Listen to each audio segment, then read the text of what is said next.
Hey there, I am back with another deck review, and today we're going to be looking at Queens from Murphy's Magic and designed by Jason Brumbalow.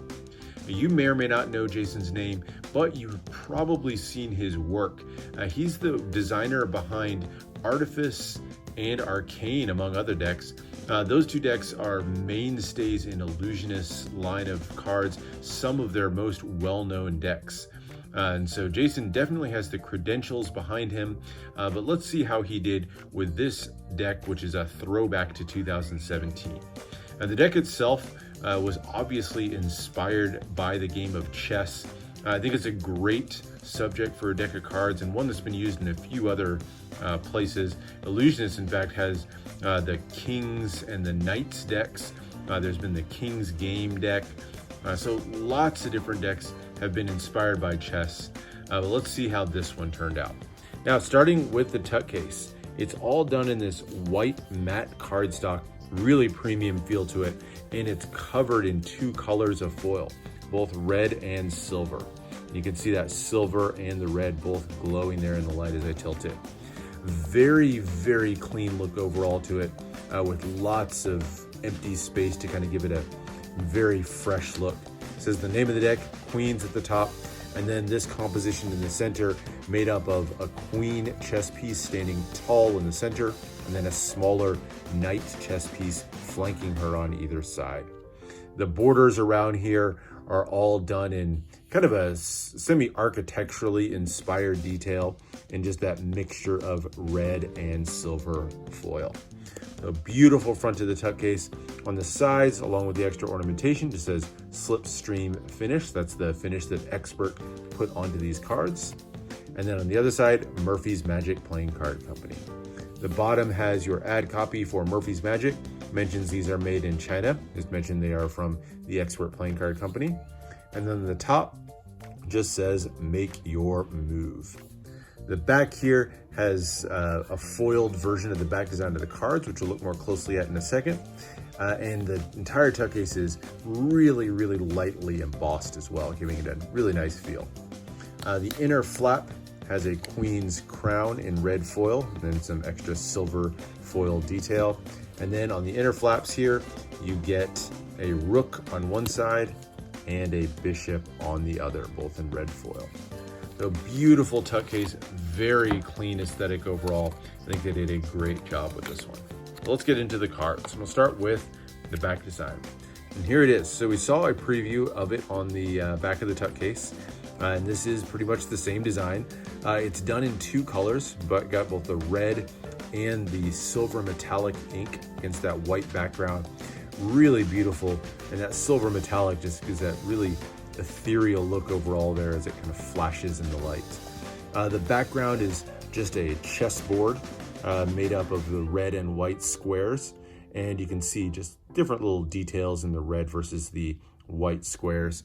And then you have this diagonal banner across the entire card featuring the queen's crown in the center and then a bishop and rook flanking on either side in silver metallic.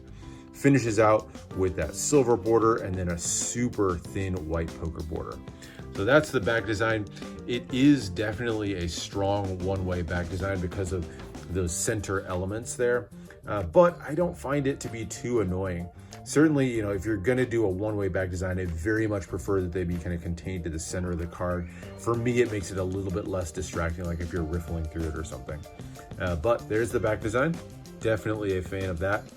Now let's get into the faces. All right, here are your two jokers. They both just say Joker, Joker in a nice thin font, and they feature the same image in both red and metallic silver of this two-headed knight piece. So you got the horse on one side and on the other forming this sort of S shape. Very cool shape to it.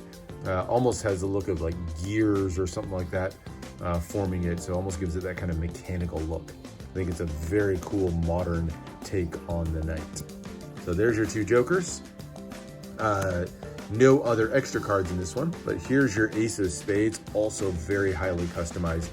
I'm a big fan of them not putting all the words like the name of the deck or the designer or the printer or anything like that, just letting that design speak for itself. And it's very cool. It's kind of a mixture of styles. You know, like the base here almost looks Art Deco style, and then you have the more ornate details up in the main spade pip. But it does feature the same three pieces we were looking at before. You have the queen, the rook, and the bishop all represented.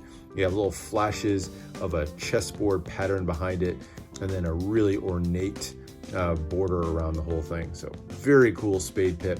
Love that color combination. And then a big, easy to read pip and index in the corner. Now as we get into the number cards, you'll see nice, big, chunky pips to them. So nothing too special here though. They're pretty standard pips. Maybe some slightly different shape, but nothing out of the ordinary. And then your court cards, and here they are. The court cards are nice, large. They've kind of expanded, maybe bigger than you'd see like on a typical bicycle deck. And they've been redesigned and recolored. So definitely familiar. Everybody's in that familiar pose, but no blue on this one. They're all done in that red, yellow, and then metallic silver. So lots of details in the clothing, as well as the faces of all the court cards are all in metallic silver, and gives that really cool glowing look. Like if you look at the face of the jack there as I tilt it. Very, very cool, ethereal look to them. Really like what was done with the recoloring on these. As we go through, we'll look at the diamonds here real quick. And you'll see one of the things that definitely annoys me about this deck. Take a look at that index in the corner. Let's compare it to the ace of spades. They're like not even the same font. Like the ace of diamonds, it's just a much thicker, fatter font.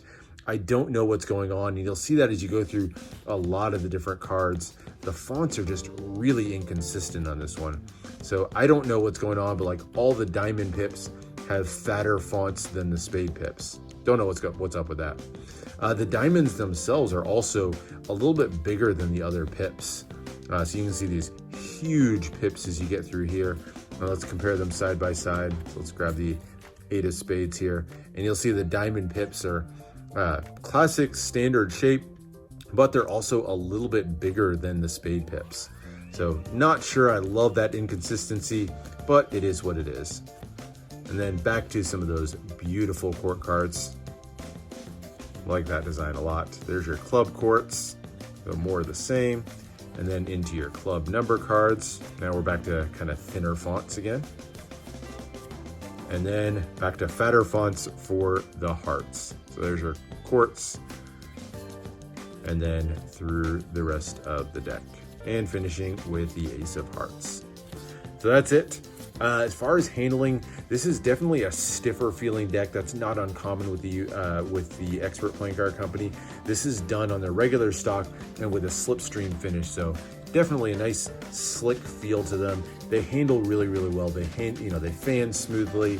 Cuts and everything are going to be really nice on these. But if you're used to a much thinner or lighter feel with like Cardamundi or USPCC, you'll definitely find these a little bit stiffer, harder to like dribble and springs and things like that. Now, what do I think of the deck overall? I think it's a great deck for gameplay or for Magic. I think it would work really well for those. Probably handles well enough for cardistry. And I think overall, there's a lot that I really like about this deck. I love this back design. I think it's just an underrated back design. Super clean tuck case, great recolorings on the courts. I think it's really just those inconsistencies on the pips as well as the indices in the corners, the differently sized pips on the number cards. I think that holds this back from being a truly great deck. It's really unfortunate because I think there's so many parts of this that are really, really well executed. But overall, I think definitely a deck worth picking up.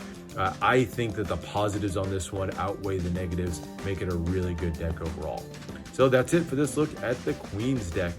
Definitely one that's still out there and available. I'll put a link down in the description where you can pick one up for yourself if you like what you see here. All right, thanks for watching. Make sure to subscribe for more deck reviews and unboxings, and let me know what else you want to see, and I'll see you for the next one.